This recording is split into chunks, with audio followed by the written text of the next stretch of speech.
చేతిలో పడగానే అది ఎంతో విలువని నాకు చూపితివే.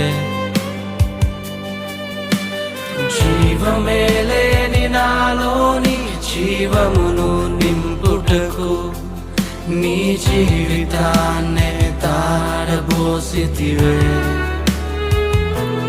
నీది శాశ్వత ప్రేమయ నేను మరచిపో